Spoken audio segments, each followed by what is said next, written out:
Welcome everyone. Today we have a video looking at the best stats in the game, and also one of the bigger mistakes we can make in the later stage of the game, picking different stats for the artifacts.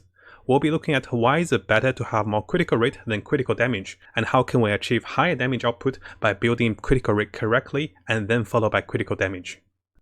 In this comprehensive guide video, we'll look at some of the main stats and sub-stats of the artifacts and how it's possible to build wrong stats not getting enough damage. There's table comparisons, there's videos we made earlier, there's visual comparisons of different attacks. So we'll be looking into the details of the best stats for weapons and also artifacts. Now if you guys are like me and wondering what is the best stat for our characters, you can see that currently my child have 15.5% critical rate and a lot higher critical damage. Similarly, if I come over here and show you guys my Genshin, she has 40% critical rate and a lot higher critical damage. So what is happening is currently most of the build want us to build for critical rate and critical damage, because those works with elemental, those also works with any of the build that's available for the damage dealers. Now in order to build our artifacts and weapons properly, I recommend coming over and have a look at this summary table created by Mo and formatted by Kyrie over here. So very lovely of them. And what you're going to see is, firstly, you're going to see the available stats for each of the artifacts. I think most of us know that. If you didn't know, guys, some of the artifacts cannot roll for other things. Time piece is limited to attack, HP percent, defense percent, and its regen and elemental mastery. So those are pretty much fixed, so you cannot roll into anything particular. What is more interesting over here is the crown. The crown can roll into critical rate and also critical damage. Now most of us tend to get the critical damage crown more often compared to the critical rate crown. And with the help of the new filter system, you can actually start to filter what things are you looking for. If you want to sort everything by critical damage, you can see the best critical damage artifacts. Unfortunately guys, over my entire gameplay, I pretty much used all my blue ones, but the purple ones and the gold ones, I have not gotten one critical rate artifact for the crown.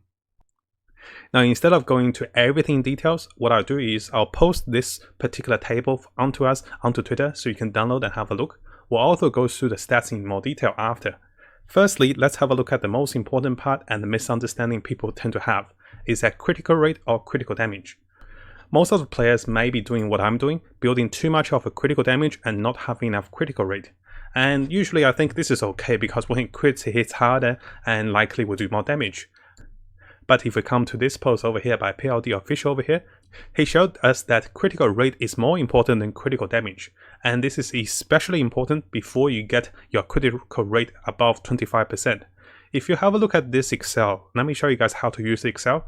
So visually looking at it, each time you get 10 more critical rate, you look at how much damage you're increasing. From 15% to 20%, we're looking at 5% increase in damage. But if you stay on 15% critical rate, and if you increase your critical damage by 20%, you're only looking at 3% increase of the damage output.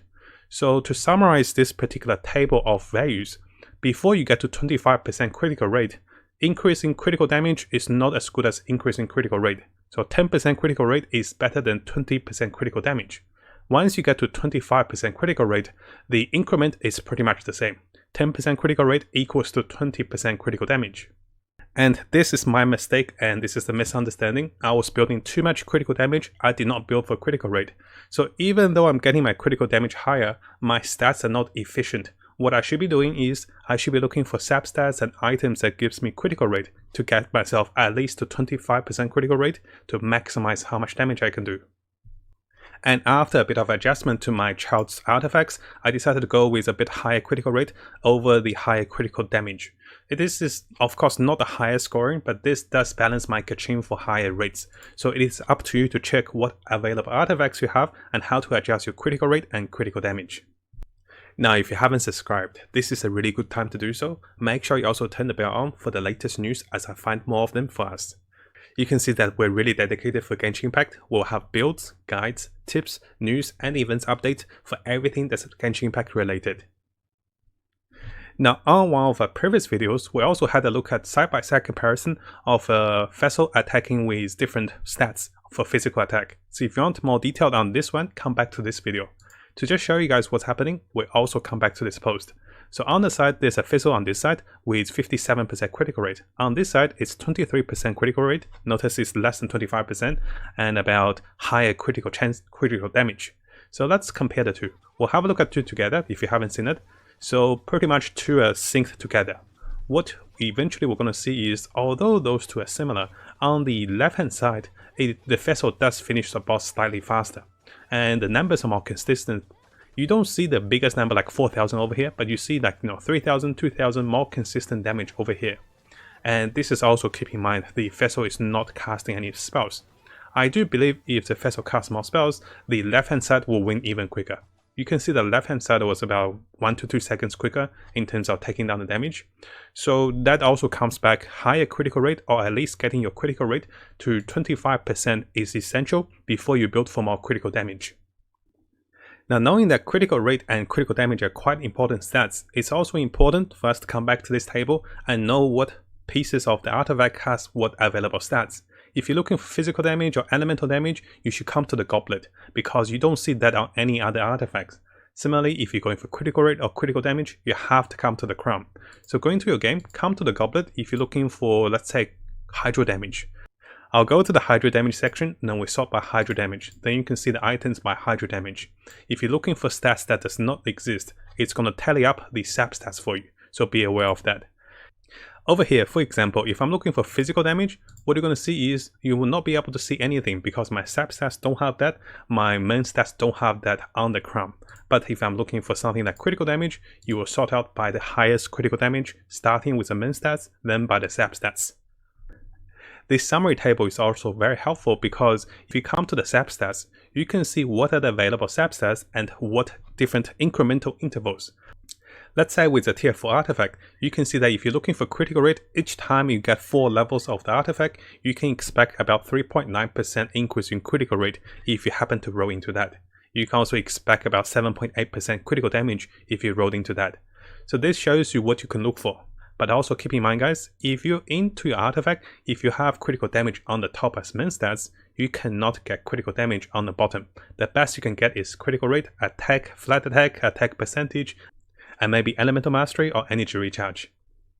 Now what happens if you can't find the critical rate for the main stats, and if you can't find a higher sub stats for critical rate, and you still want to get your critical rate to 25%? This is where the weapons comes in very handy. If we come to the weapons category, we're sorting them by the secondary stats of the weapons. You can see there's a lot of secondary stats, but what we want to focus on is the critical rate. And you're going to see the database on the side where you can get those items from. So we're looking at the 4-star items, and most of the purple and the golden legendaries are coming from the battle pass and also the gacha system. What we want to be aware of is, this is why the items from the battle pass is so good, because this is one of the only kind 4-star items that give us critical rate. And if we come over to my Kachin's weapon with the black sword, at level 80 we get 25% critical rate. And this automatically achieves the minimum requirement for critical rate for 25%. Because coming back to this post, guys, you want to achieve at least 25%, then you can build whatever you want. If it's critical rate or critical damage, it will work. But before 25%, you want to get the critical rate to 25% first. Now just a small note on the side, once we get the 25% critical rate, we can then consider building for more critical damage. And this is when the Stars Glinter exchange shop with the critical damage substats can become helpful. Because with 25% critical rate, building for critical damage means more damage. And you can see that a lot of the items with the gacha system and the Star Glinter shop actually give those items for critical damage as secondary stats. To summarize this guide video, it is important, guys, do not make the mistake I made. I built everything into critical damage, not critical rate, and I'm looking everywhere for the critical rate. It is likely I can get a battle pass bow for child and get my critical rate over 25%. But don't just focus on critical damage, and this may be a big bait, because the higher critical rate you get, at least to 25%, you can do more damage. Using this very comprehensive table for the main stats and sub stats of the artifact, we can see what artifact can give us what main stats and what are the sub stats we can obtain. We can also see the big focus on the crown for critical rate and critical damage. And using this particular Excel calculation as reference, we can see that we need to get critical rate to 25% to maximize the value we get from critical damage, and this is very important. Finally, we also had a look at the side-by-side comparison of higher critical rate versus higher critical damage, and also the different weapons available that give us critical rate and also critical damage. Now if you found this video helpful, make sure you subscribe and also turn the little bell on for the latest news. I'll be looking towards to make more builds, guides, tips and news and event updates for us as we come further into the game. And as always, I wish you guys the best of luck with Genshin and have the most fun in exploring this wonderful world.